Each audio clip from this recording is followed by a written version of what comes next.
peuvent s'entretuer dans le vestiaire, c'est clair, je ne rentrerai pas. C'est définitif. Allez les filles, dépêchez-vous. Je préfère être accusé de non-assistance à personne en danger que d'agression sexuelle sur mineur. Dans un cas, je peux me défendre en disant que je ne peux pas être dans tous les lieux à la fois. Dans l'autre cas, non, je ne peux pas. Quand ils ont besoin d'aller aux toilettes, je n'y vais jamais, ils se démerdent. C'est dégueulasse, mais même s'ils ne savent pas, eh ben, tant pis. Je t'aime aussi, maman. Tout à l'heure. Un enfant qui veut vous faire la bise, qui veut vous dire au revoir, je regarde bien où est le parent en question, si c'est le moment de l'accueil, et je me mets devant lui, je tourne bien la joue de côté, voilà, pour qu'il n'y ait pas d'équivoque. Maîtresse.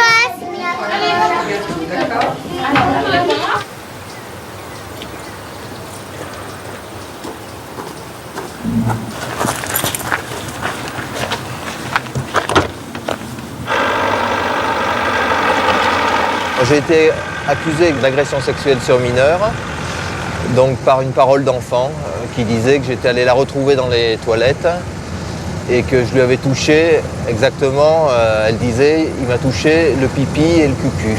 Voilà. Cet événement est situé quand elle avait 4 ans et elle révèle ça lorsqu'elle a 6 ans, lorsqu'elle est au CP.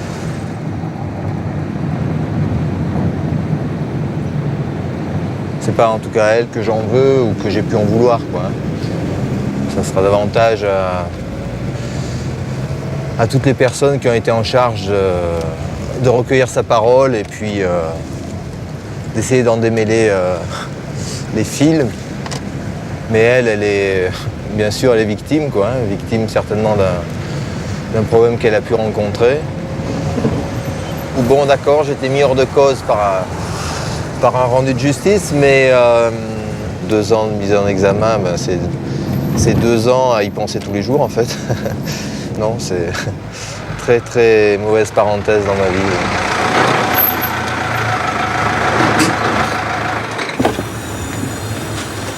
Comme Vincent, des centaines d'enseignants ont été accusés de pédophilie au cours des 10 dernières années. Après de longues procédures, les 3/4 ont finalement été blanchis par la justice. Comment éviter de tels drames humains? Pour les adultes, injustement mis en cause, mais aussi pour les enfants. Cette question dépasse largement l'avenir de l'école et engage la société tout entière.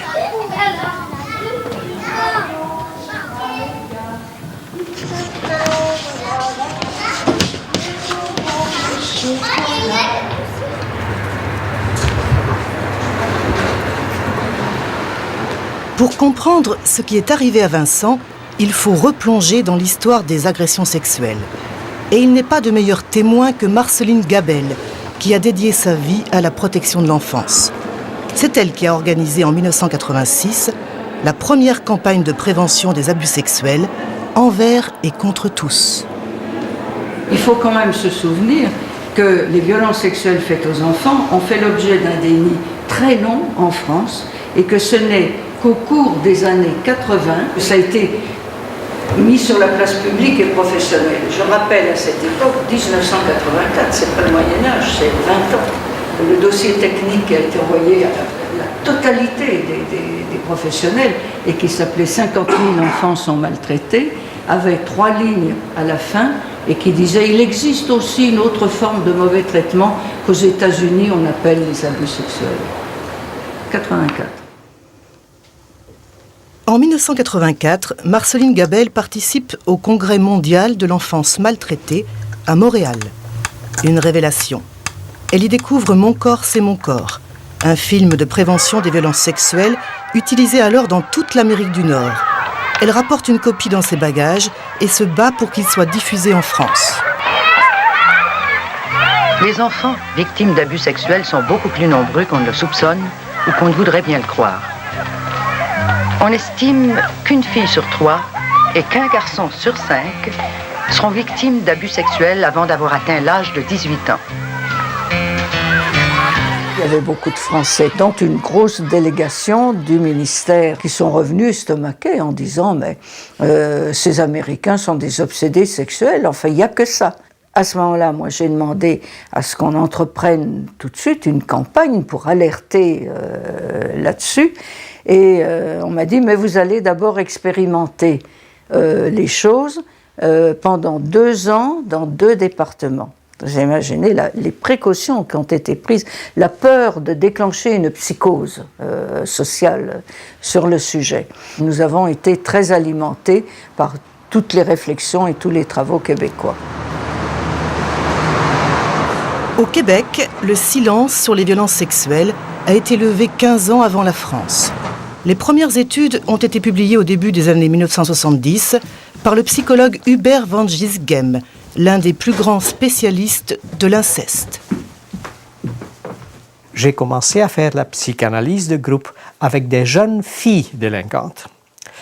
Alors quel n'était pas mon incroyable étonnement d'entendre que l'une fille après l'autre parlait d'un passé d'abus sexuel, intrafamilial ou extrafamilial. Or, nous étions dans une époque où l'abus sexuel n'était pas supposé d'exister. Personne parlait de l'abus sexuel, il n'y avait aucune publication, aucune recherche. Tout cela s'était arrêté à la fin du 19e siècle à peu près.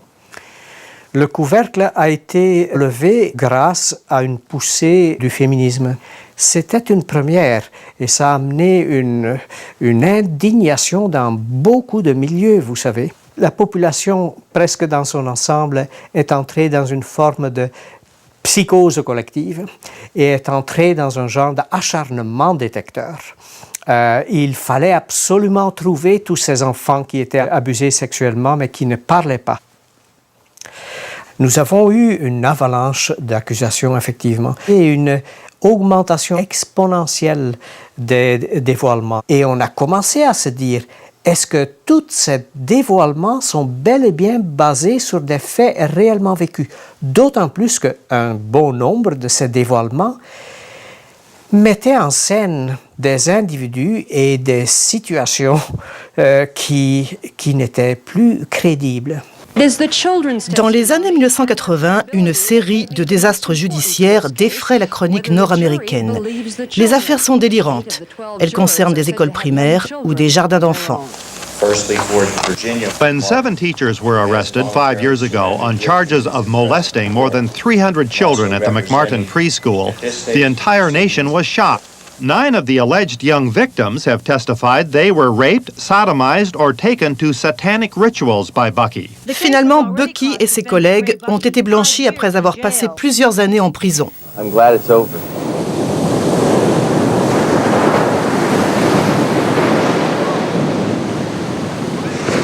Stephen Ceci est professeur de psychologie et expert auprès des tribunaux. Il a épluché les procès-verbaux de 6 grandes affaires pour comprendre comment la machine judiciaire s'était emballée. Il en a conçu un livre référence sur la parole de l'enfant.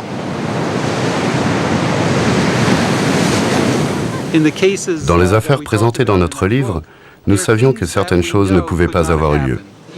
Par exemple, 10 ou 20 enfants qui affirment qu'ils ont été forcés de dépecer un enfant vivant, de le cuire dans un micro-ondes et de le manger. Quand un juge, un parent ou un policier entend 10 ou 20 enfants raconter la même histoire, il se dit « ça a bien dû se passer, sinon comment autant d'enfants peuvent-ils raconter une chose pareille ?» Lors de ces procès, il y avait des adultes qui portaient un badge où l'on pouvait lire « Il faut croire les enfants ». Les enfants peuvent mentir sur certaines choses, mais pas sur les agressions sexuelles. L'affaire de Vincent aurait pu faire partie du livre de Stephen Ceci, car elle illustre l'importance des interrogatoires d'enfants. Le psychologue américain a identifié des mécanismes récurrents qui peuvent conduire à un désastre judiciaire en toute bonne foi. La plupart des affaires ont une chose en commun. C'est ce qu'on appelle un déclencheur, un peu comme une gâchette sur un revolver. Il y a toujours un enfant qui déclenche l'affaire. Et petit à petit, il y a d'autres enfants qui racontent la même chose en disant « Moi aussi, j'ai été abusé de la même manière ». C'est une élève qui présentait des troubles dits scolaires et des troubles de comportement quand même dans la classe. avec nous. Tu peux jouer avec nous. En fait, c'est une petite que vous-même vous signalez aux services sociaux. Ah oui, tout à fait. Moi, je suis partie prenante pour qu'on l'aide, pour en savoir plus, pour qu'on mette en commun, enfin, un petit peu ce qu'on sait d'elle, quoi. Moi aussi, j'ai besoin de ton aide.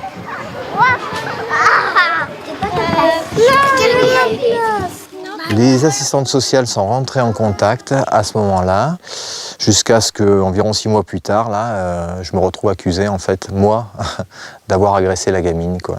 Il y a plein de choses qui peuvent mal tourner dans les interrogatoires de jeunes enfants. D'abord, le fait de répéter les questions est une technique très dangereuse. Par exemple, vous demandez une première fois à l'enfant « Est-ce qu'on t'a touché les parties intimes ?»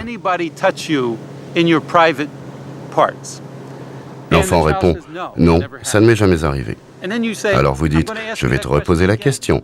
Est-ce qu'on t'a déjà touché les parties intimes ?» Pour un enfant de 4 ans, c'est comme si vous lui disiez « Ta première réponse était mauvaise, allez, je te donne une autre chance. Je vais répéter la question. » La recherche montre que le fait de répéter les questions est une technique très dangereuse. Il y a des enfants qui, à juste titre, disent d'abord non et qui, à force, modifient leur réponse. Et qui vous a signalé? Alors c'est leur rapport, en fait, le rapport des assistantes sociales auprès du procureur. Donc elles ont dressé une enquête préliminaire. Elles ont auditionné d'autres enfants de ma classe. On peut parler d'acharnement, en fait, à savoir des entretiens qui durent 2h30 quand même, avec des enfants de cet âge, quoi. Dans 40% des interrogatoires menés par des travailleurs sociaux, j'ai constaté qu'on invoquait ce que j'appelle la pression des pairs. En général, ça se passe comme ça. Ils demandent « Sais-tu pourquoi nous sommes là ?» L'enfant répond « Pour parler de ce qui s'est passé à l'école. » Alors l'interrogateur dit « Oui, j'ai déjà parlé à tes copains, ils m'ont déjà tout raconté, mais je veux l'entendre de ta bouche. » Ils ont recours à la pression des pairs. Loïs, Jean-Baptiste, Hortense. Il y avait aussi des paroles d'enfants qui après s'accumulaient, assez graves, avec des accusations. Oui, il nous met tout nus et il nous tape. Des choses comme ça. Il nous a rejoints dans le dortoir et il m'a touché les fesses. Allez. Il y avait aussi écrit que j'avais peint les fesses en vert d'une petite. Donc, au fur et à mesure que ça s'accumule, on se dit bon, mais je pourrais même pas me défendre. C'est tellement dément, quoi, les accusations, que... Dans les pires interrogatoires que peuvent mener des travailleurs sociaux, plus rarement des policiers, l'enfant comprend très vite ce que l'interrogateur veut lui faire dire. C'est ce que les chercheurs appellent le biais de confirmation. On cherche à confirmer une hypothèse préétablie plutôt que d'écouter ce que l'enfant dit vraiment. Ça se passe en fait réponse QCM, c'est-à-dire le gendarme demande est-ce que c'est vrai que Vincent est allé te voir dans les dortoirs? Tu me réponds vrai ou faux. Si l'enfant dit vrai, il retranscrit dans le procès-verbal, l'enfant nous a confié que Vincent était allé le retrouver dans les dortoirs. Vincent a été interpellé par les gendarmes dans sa classe en présence de son épouse, directrice de l'école. Interdit de séjour sur la commune, il a dû déménager avec sa famille pendant les 2 ans de l'instruction. Il y avait des plots. Comment vous avez vécu ça, Joël, vous J'ai eu beaucoup de mal parce que j'avais l'enfant accusatrice dans la classe. Donc c'est vrai que là, ça a été assez difficile. Et c'est vrai qu'à un moment, j'ai un peu craqué et je me suis autorisée quand même, parce que j'en avais gros sur le cœur, à demander ce qui se passait à cet enfant, qu'est-ce qui s'était réellement passé. Et j'ai pas eu de réponse tout de suite. Et en insistant un peu, elle m'a dit qu'en fait, il y avait quelqu'un qui lui avait dit de dire ça. Et c'est là que j'ai compris que c'était une enfant manipulée et elle aussi victime des mensonges des adultes. Ça, en fait, la justice ne s'en est pas occupée. Non, la justice s'est occupée d'essayer de coincer un pédophile, mais à aucun moment s'est occupée de l'enfant. L'affaire de Vincent est exemplaire de ce que Hubert van Gisgem appelle une fausse allégation de pédophilie. Le concept est né en Amérique du Nord dans les années 1980. À cette époque, le psychologue intervient comme expert dans des procédures de divorce conflictuelles. Il constate qu'une affaire sur 3 comprend une accusation d'abus sexuel, La plupart s'avèrent infondées. C'était ahurissant. Et ça, c'est évidemment dû à toute l'incitation sociétale et médiatique des abus sexuels. Avant, ça n'existait pas, même lorsqu'il y avait séparation, mais il y avait une telle effervescence autour des abus sexuels dans les médias que dès qu'il se passe quelque chose avec un enfant, l'hypothèse première qui s'imposait à la tête du parent inquiet était « n'y aurait-il pas par hasard aussi abus sexuels ?» Avant 9 ans, le mensonge est très rare en matière d'abus sexuels. Non pas que la fausse allégation est rare, mais les enfants sont victimes involontaires d'un processus d'induction. Le débat de ceux qui croient à la parole de l'enfant et de ceux qui n'y croient pas, c'est un faux débat. On ne peut plus se dire « un enfant ne ment jamais » ou « dès qu'un enfant parle d'abus sexuels, c'est certainement vrai ». On ne peut pas dire cela. Chaque parole doit être étudiée quant à sa validité. Bien entendu, il est inacceptable de créer des situations où on dit non, il n'y a pas d'abus là où il y en a. Mais c'est tout aussi inacceptable de conclure à l'abus là où il n'y en a pas. Ça détruit des individus, des enfants, ça détruit des communautés, ça détruit une société.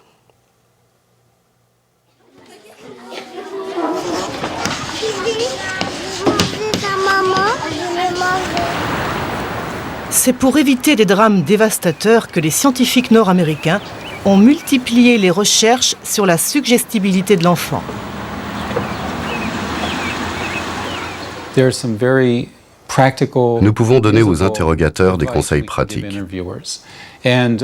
Avec mes collègues, nous avons décrit quelles techniques il fallait éviter ou au contraire utiliser.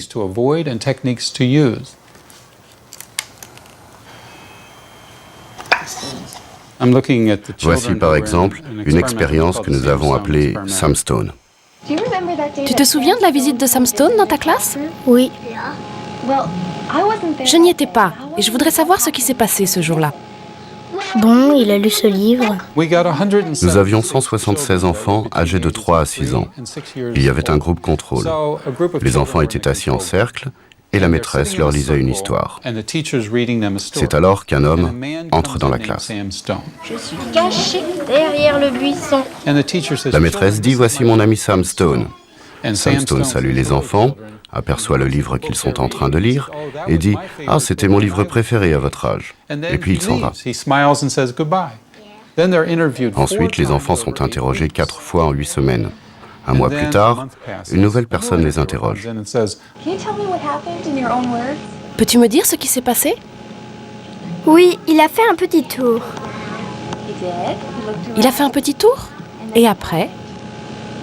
Et puis il est sorti. Leur récit est très fiable, 90 à 95% d'exactitude après 12 semaines, y compris pour des enfants de 3 ans. Et puis nous avions un deuxième groupe expérimental. Avant la venue de Sam Stone, les enfants avaient reçu ce qu'on appelle un faux stéréotype. La maîtresse leur avait dit « Mon ami Sam Stone est très maladroit, il n'arrête pas de faire tomber des choses et de les casser. » Le récit final des enfants contient plusieurs erreurs. Et puis, il a pris un livre, l'a jeté en l'air et l'une des pages s'est déchirée.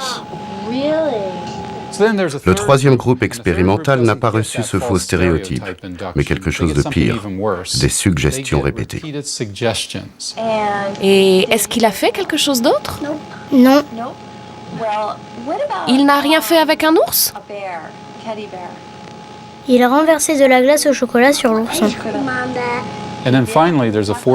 Le quatrième groupe avait reçu à la fois un faux stéréotype et des questions suggestives. Et là, les enfants ont fait plein d'erreurs. 71% d'erreurs chez des enfants de 3 ans. Il l'a tellement agité qu'une page s'est déchirée. Nous avons montré ces vidéos à des juges, des psychiatres, des travailleurs sociaux, des chercheurs, à des milliers de professionnels. Quand ils voient un premier enfant dire « Sam Stone a déchiré un livre », d'abord ils disent « Je pense qu'il l'a fait, mais je n'en suis pas sûr ». Puis ils voient un deuxième enfant dire la même chose. Alors ils disent « Oh, maintenant je suis presque sûr qu'il l'a vraiment fait ». Quand on leur montre un troisième enfant, alors ils disent « C'est sûr, il l'a fait ». Comment est-ce que 3 enfants différents pourraient dire la même chose fausse? Pour beaucoup de professionnels, c'est le nombre qui fait la preuve.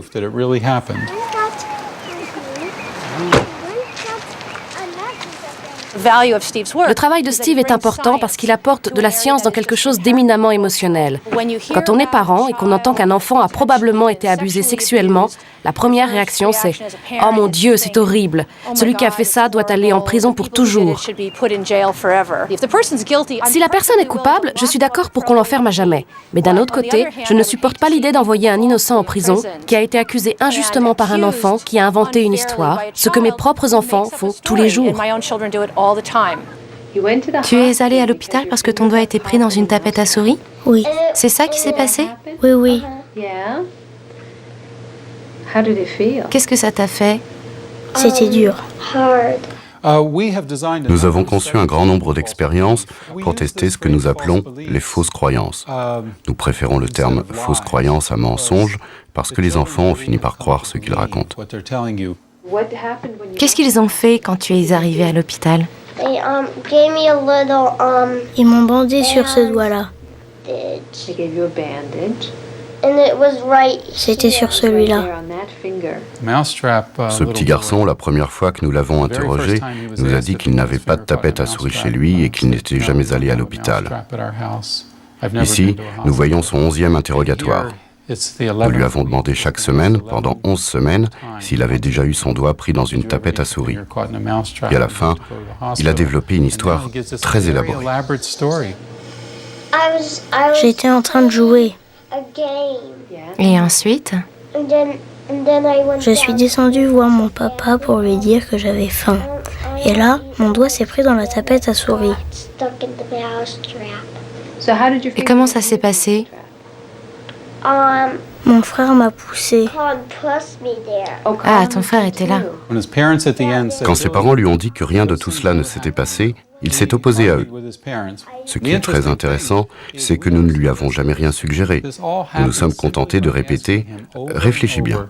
Ce mécanisme s'appelle dans la littérature scientifique une attribution erronée de source. Concrètement, quand on interroge sans cesse un enfant au sujet d'un événement qui n'a pas eu lieu, il imagine de plus en plus vite la situation en créant des images mentales. À la fin, il finit par croire que l'événement a vraiment eu lieu, car ces images mentales ont la même force que des souvenirs de faits réels. C'est particulièrement vrai pour les jeunes enfants qui ont du mal à faire la différence entre la réalité et l'imaginaire. C'est une chose d'affirmer que son doigt a été pris dans une tapette à souris ou que Sam Stone a déchiré un livre. Mais c'en est une autre d'affirmer qu'un étranger nous a enfoncé un bâton dans le vagin, par exemple. C'est pourquoi nous nous sommes demandé si nous pouvions, avec les mêmes techniques, induire de faux témoignages d'abus sexuels. Et la réponse est oui. Pour preuve, une étude dirigée par Maggie Brooke, professeure de pédiatrie, qui a co-signé le livre sur la parole de l'enfant. Le résultat fut tellement impressionnant que l'expérience ne fut jamais répétée. Trop dangereux. On y voit clairement comment une question suggestive peut déclencher quelques jours plus tard l'imagination de l'enfant. Brooke had this pediatrician add some extra steps to his routine physical examination of preschool kids. He measures the child's wrists with a ribbon. He puts a little label on the child's stomach, and he tickles the child's foot with a stick. Never does the doctor go anywhere near the child's private parts. Then, right after the exam, using an anatomically correct doll, Brooke asks leading questions about the doctor's exam. Can you show me on the doll how Dr. Emmett touched your vagina? No, he didn't. The child tells the truth. But just a few days later, Dr. Brock and the child's father again ask about the doctor's visit. It's a different story. And watch what happens when the doll's brought out. She's asked to explain what the doctor did that day. So what did he do? He put a stick in my vagina. He put a stick in your vagina? Yeah. Just like that? It gets even more violent. No. She claims the doctor hammered the stick into her vagina. Of course, none of it is true.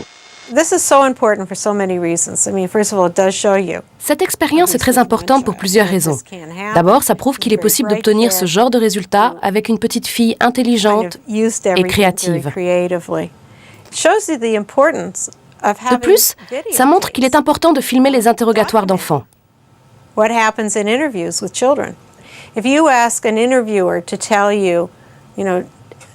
Si l'on demande à un interrogateur 2 jours plus tard, ou même 1 heure après, ce qui s'est passé pendant l'interrogatoire, il donne certes pas mal de détails justes, mais il fait des erreurs et il oublie comment il a obtenu les informations. Est-ce que c'est avec la poupée, à travers le récit spontané de l'enfant, ou à la suite de questions répétées? C'est l'un des résultats importants de la recherche. Il faut avoir les enregistrements des interrogatoires. C'est la seule véritable preuve. Je sais que je ne dois pas aller toute seule dans la forêt. Marceline Gabel a suivi de très près l'évolution en Amérique du Nord. Et aujourd'hui, elle est inquiète. Elle dénonce l'emballement aveugle qui a suivi l'arrestation de Marc Dutroux en 1996. L'affaire Dutroux, elle a été un très grand tournant dans la représentation des abus sexuels à l'époque, et où on était, depuis le début de la première campagne de prévention des abus sexuels, où on a été très centré sur l'inceste et les violences intrafamiliales. D'un seul coup, on a découvert qu'il y avait aussi, à l'extérieur des familles, des prédateurs d'enfants. On a découvert le pédophile. Ça élargissait le champ à ce qui pouvait se passer pour l'enfant en dehors de sa famille. Par exemple à l'école, par exemple à l'hôpital, on est parti dans quelque chose de délirant. Un certain nombre d'enseignants ont été victimes de cette espèce de chasse aux sorcières. La chasse aux sorcières. C'est aussi ce que dénonce le collectif Jamac, créé en 1998. À l'origine, 5 enseignants accusés de pédophilie qui clament leur innocence. Aujourd'hui, le collectif compte 300 adhérents, parmi eux Vincent.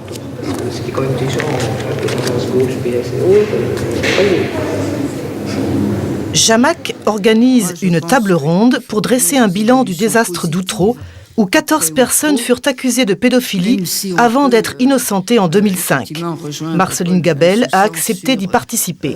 Qui nous habitent. Alors c'est vrai que Outreau a fini par montrer que les enfants, comme les adultes, j'enfonce le clou, sont sensibles aux suggestions et aux délires. Toute la bibliographie. Je pourrais vous en citer plein, parce que des Outreau, il y en a des dizaines aux 4 coins de la France, tout le temps.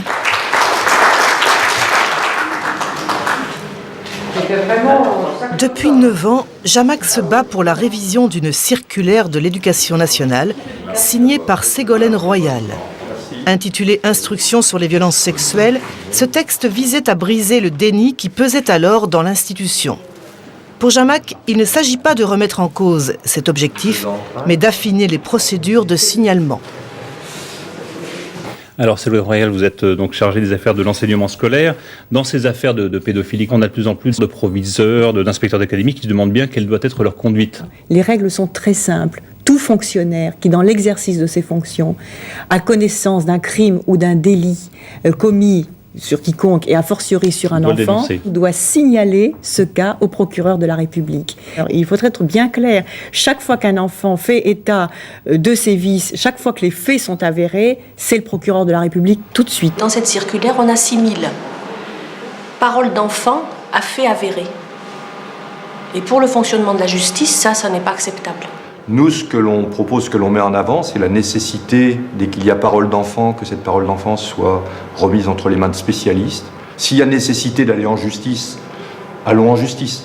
Mais prenons le temps d'estimer les circonstances dans lesquelles cela s'est fait. On a plusieurs cas dans lesquels ça a été l'arme idéale pour se débarrasser d'un enseignant qui ne plaisait pas, pour tout un tas de raisons. Quelquefois, on a effectivement des règlements de compte avérés, mais on a plus souvent quand même des accusations de bonne foi. C'est plutôt ce qu'on appelle une hypervigilance. c'est-à-dire une interprétation d'un fait qui peut être anodin ou je ne sais pas quoi, et où on se dit, est-ce que ça ne pourrait pas être une indication de violence sexuelle, etc. Et ça peut faire partir la machine. Les cas que vous avez dans l'association, vous estimez que la présomption d'innocence n'a pas été respectée. C'est un point commun ? Ça, c'est assez évident, et par l'administration qui cherche à se protéger, et par la justice où les enquêtes sont la plupart du temps faites à charge, que la présomption d'innocence, c'est peu de dire qu'elle est bafouée. On a l'impression qu'au nom d'une grande cause, et qui est une vraie grande cause, celle de la protection de l'enfance, tous les garde-fous sautent. T'es artiste, t'étais jamais à l'heure. J'étais à une exposition sur la commune de Paris.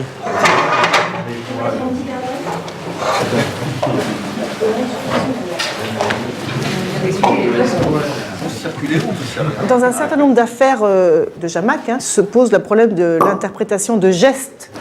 Par exemple, Michel Pingot. De quoi vous avez été accusé ? C'était un geste que je faisais pour rassurer l'enfant. Je passais la main dans le dos. Et puis ça, on a considéré que ce n'était pas du domaine de la pédagogie, quoi. Ça, vous l'avez toujours fait ?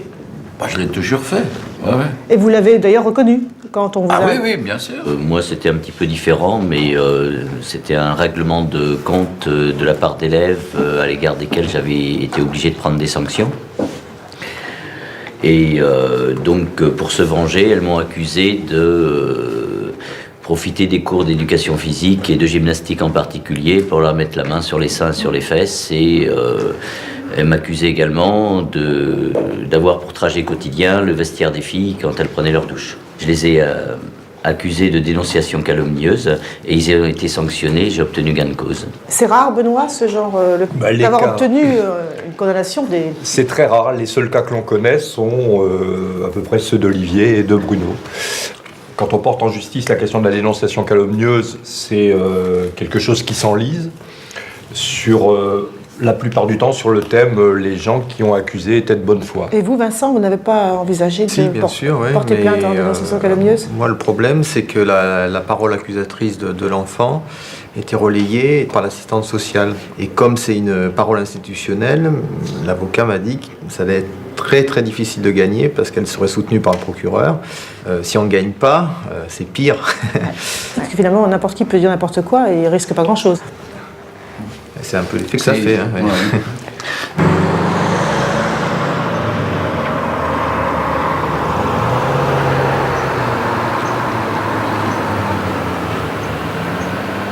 J'ai été victime de jeunes qui ont interprété de façon malsaine mes gestes de professionnel, mes dires et mes attitudes dans le cadre de cours tout à fait normaux. On m'a reproché d'avoir mis la main sur les épaules d'une jeune fille, d'avoir paré un jeune homme qui allait chuter de la barre fixe, qui est quand même située à plus de 2,50 m du sol. Donc je l'ai effectivement rattrapé une main à l'épaule et une main par le short, donc aux fesses. Mon affaire est née après le passage d'un film que l'infirmière du collège avait proposé aux élèves de 6e, le film Mon corps c'est mon corps, le film canadien, sur la prévention des abus sexuels. Et en fait, suite à ça, avec le professeur principal de la classe, il y a eu des débats et des élèves ont dit, eh bien voilà, effectivement, suite à ce qu'on a vu, eh bien, Monsieur Hureau nous gêne pendant les cours de PS. Et c'est comme ça en fait que tout a démarré.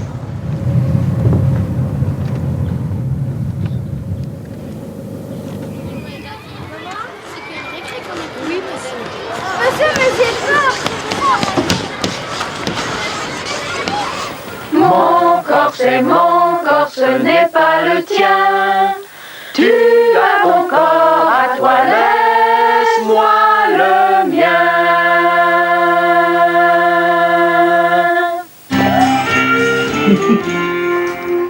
C'est drôle de le revoir 20 ans après. En dedans, ça me fait oui. Quand en dedans, ça fait oui, il faut dire oui. Mais quand ça fait non, il faut dire non. On n'était pas encore au fait et alerté par toutes les dérives qui pouvaient en découler. Ce ne sont pas tous les étrangers que vous rencontrez qui vont vous attaquer ou vous agresser sexuellement. Alors on a trouvé 3 questions que vous devriez toujours vous poser si jamais des étrangers vous demandaient de faire quelque chose pour eux ou vous demandaient de les accompagner. Vous allez vous demander 1. est-ce que ça me fait oui ou est-ce que ça me fait non? 2, si je fais ce que cette personne veut, est-ce qu'un adulte en qui j'ai confiance saura où je suis? Et 3, si je fais ce que cette personne me demande, est-ce que je suis bien sûre d'avoir de l'aide si jamais il m'en fallait? Les 2 dernières sont des questions de bon sens. Et la première pose une question qui est celle de la culpabilité de la victime qui a été agressée. Dites-moi, selon vous, à qui c'est la faute si je suis victime d'un abus sexuel? Alice? Un peu la tienne. Un peu la mienne? Je crois que là, c'est quand même rendre l'enfant responsable de sa propre protection. Et le risque de ça, encore, le revers de la médaille, c'est d'exonérer les adultes de protéger leurs enfants. Mon père arrête pas de toucher mon vagin. Mon beau-père n'arrête pas de me forcer à toucher son pénis. Et je crois que cette dernière partie, c'est de la dynamite. Le problème, c'est que ce sont des outils à ne pas mettre entre les mains de n'importe qui. N'importe quelle association ou enseignant qui, voulant bien faire, dit je vais vous passer une cassette, on va parler de ça. Bon, s'il n'a pas eu toute la formation qui va avec, à ce moment-là, c'est un danger.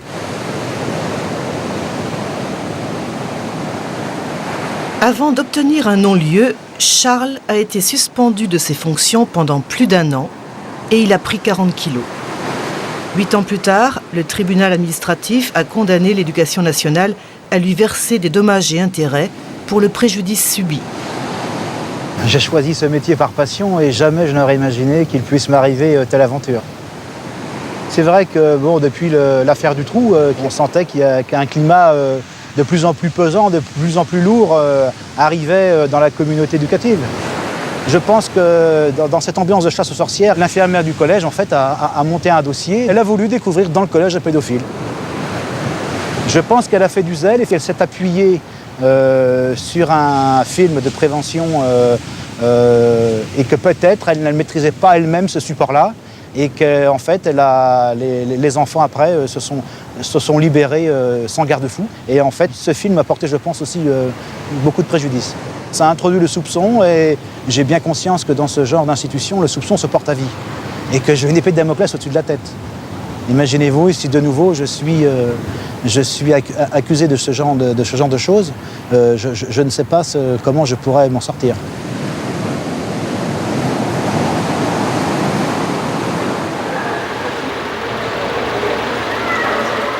Alice, est-ce que ça te ferait oui ou est-ce que ça te ferait non en dedans?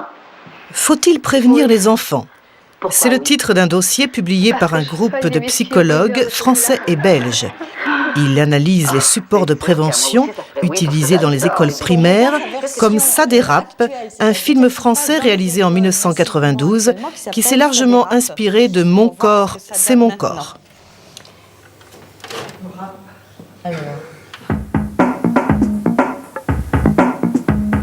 Tu n'as rien oublié? Non, mamie, je suis prêt. Parfait. Je compte sur toi. J'espère que tu seras sage avec ton nouveau papy.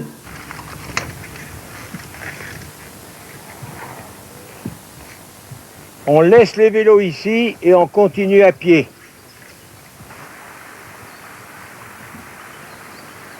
En attendant que le poisson morde, on va faire une petite sieste sous cet arbre. Tu veux bien? Oui.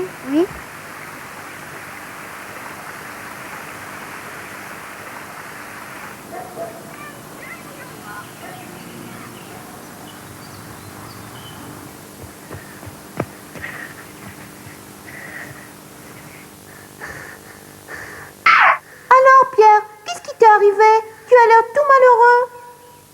Son papy lui a fait toucher son zizi. Il ne l'a peut-être pas fait exprès. Si, je suis sûre qu'il l'a fait exprès. Il a très mal agi. Il faut vite le dire à ta mamie. Moi, je trouve que c'est tout à fait pathétique comme vidéo. C'est inacceptable que ça passe dans les écoles. Hyper violent parce que c'est de demander à l'enfant de se mettre dans cette position-là, c'est-à-dire d'imaginer que son grand-père pourrait lui demander de lui toucher le sexe. Enfin, c'est quand même... Amener l'enfant à s'imaginer dans cette place est quelque chose qui est toxique. Qui plus est, c'est une mise en scène, quand même, de l'inceste. C'est un système de prévention qui met lui-même en scène ce qu'il dénonce. Et ça, c'est extrêmement grave. Ça met les spectateurs dans une position quasiment perverse, c'est-à-dire de complicité, de voyeurisme. Alors, faut-il prévenir les enfants? Moi, j'aurais effectivement tendance à penser que ce n'est pas les enfants qu'il faut prévenir. C'est-à-dire qu'il faut arrêter de se tromper de cible et que c'est les adultes qui doivent reprendre en main la responsabilité, leur place d'adulte. Et je pense qu'il faut laisser les enfants vivre. En Belgique, les pouvoirs publics ont renoncé à faire de la prévention dans les écoles. Ils ont décidé de s'adresser exclusivement aux abuseurs à travers des spots télévisés qui prennent le contre-pied des campagnes françaises basées sur le soupçon et la peur. Moi, je vais vous montrer les spots français, puis je vais vous montrer les spots qu'on a fait et où on a essayé de faire le contraire.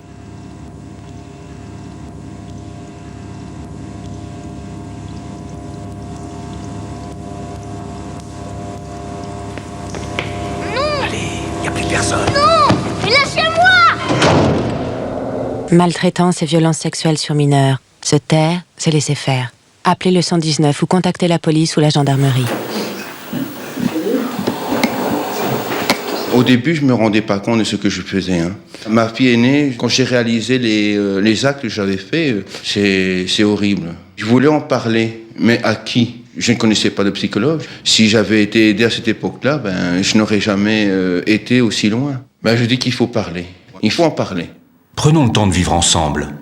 En fait, ce qui est très, très bizarre, c'est de voir que les spots français, c'est se taire, c'est laisser faire. Et nous, bizarrement, on a axé sur se parler. Si vous basez la prévention sur le soupçon et la délation, vous allez faire en sorte qu'on va se focaliser là-dessus et on va voir le voisin, l'autre, comme un ennemi.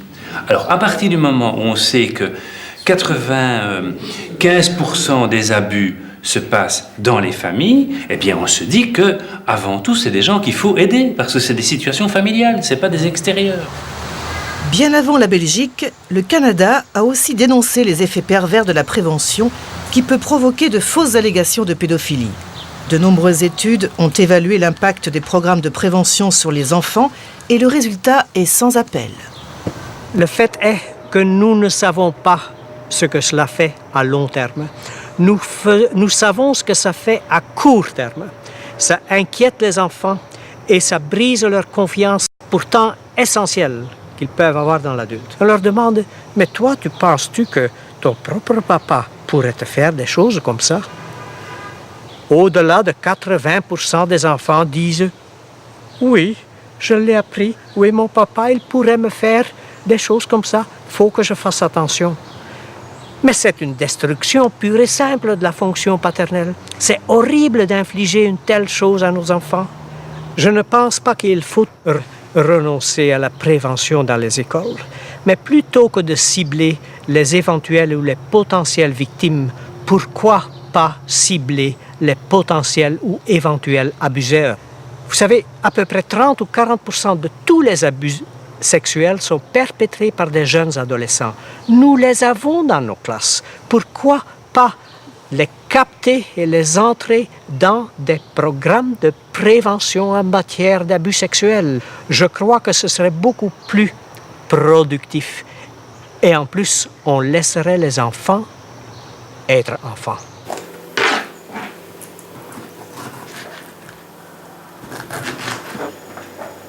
Charles et Blandine étaient tous les deux enseignants dans une petite ville près de Nantes. En 2000, ils ont demandé leur mutation à l'île de la Réunion avec leurs 2 enfants qui sont aujourd'hui étudiants. On a pensé avec ma femme qu'il fallait mettre de la distance au sens propre avec le lieu où s'était déroulée mon affaire en fait. Nos relations étaient un peu faussées avec les gens parce qu'il y avait la catégorie des gens qui nous avaient soutenus et ceux qui ne nous avaient pas soutenus. Et c'était difficile aussi dans nos relations par rapport à ça. Parce que moi, je pouvais comprendre qu'on puisse s'éloigner de nous, même si c'était douloureux. Toi, tu avais un peu plus de mal à comprendre ça. Parce que moi-même, je ne sais pas comment j'aurais réagi vis-à-vis d'amis accusés de telle chose, quoi. Parce qu'il est plus facile de se mettre du côté des enfants. Vous vous souvenez de votre arrivée ici à l'île de la Réunion? Ouais, on a beaucoup pleuré, ouais. Et puis on n'avait pas demandé l'avis aux enfants, et pour eux, c'était vraiment subi. Moi, ce qui m'embête le plus, c'est qu'on n'a pas su aider notre fils. C'est ça qui me fait le plus mal. Pendant 4 ans de sa vie, à un âge où, bon, je dis CM1, 5e, vous voyez, c'est vrai que tout tournait autour de son papa, quoi, vous voyez. Alors, bon, derrière ça, quelle image du père il a pu développer? On s'est posé beaucoup de questions. Il a eu des grosses crises de larmes, et moi, j'avais pas de mots pour le rassurer. Je pouvais pas lui promettre que tout allait s'arranger, j'en savais rien. Donc c'est pour ça, quand on parle de protection des enfants, j'ai un doute, quoi.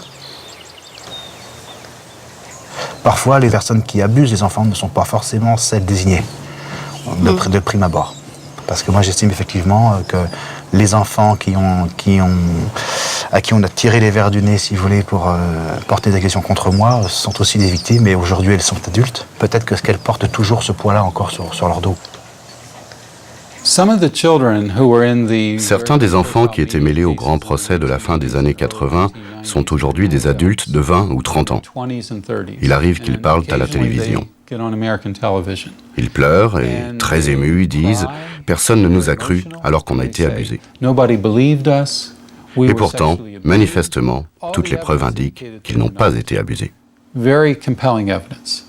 Quand on fait une fausse accusation, finalement, on se retrouve avec les problèmes de celui qui a vraiment été abusé, plus, parfois, le sentiment de culpabilité.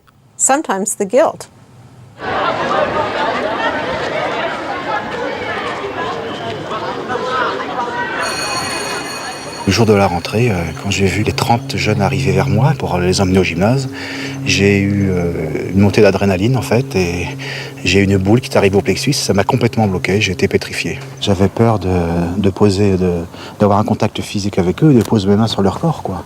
Y compris pour les sécuriser, pour les mettre en confiance ou pour faire des parades pour qu'ils soient en toute sécurité.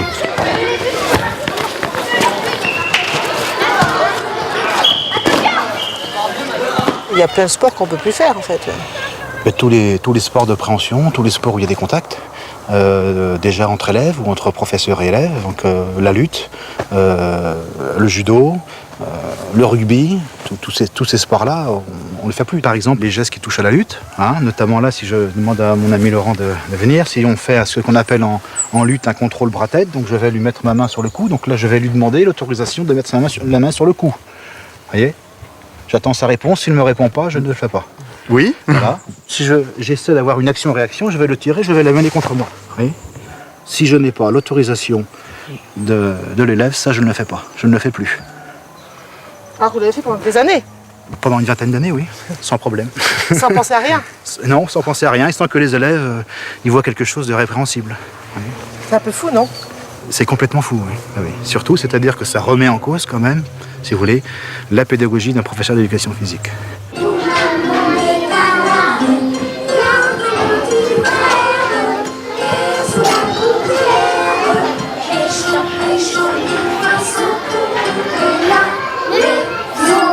Je pense qu'on est un peu amené à avoir des gestes de médecin, quoi, hein, c'est-à-dire vraiment, on fait tel geste, ça correspond à un acte, on va dire, hein, même si c'est un acte rassurant.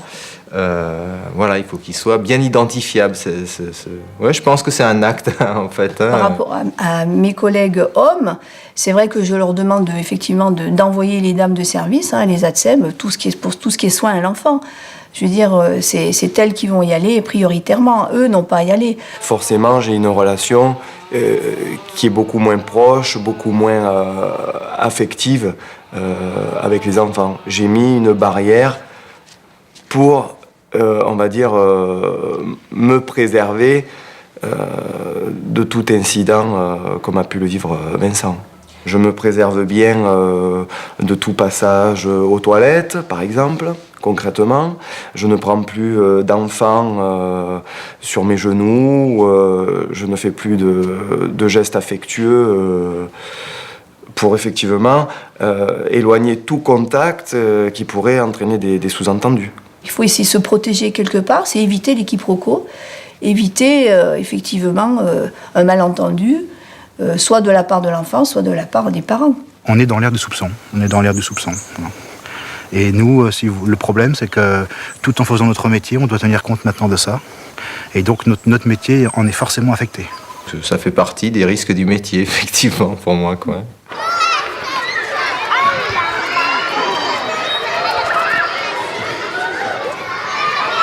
T'as poussé où?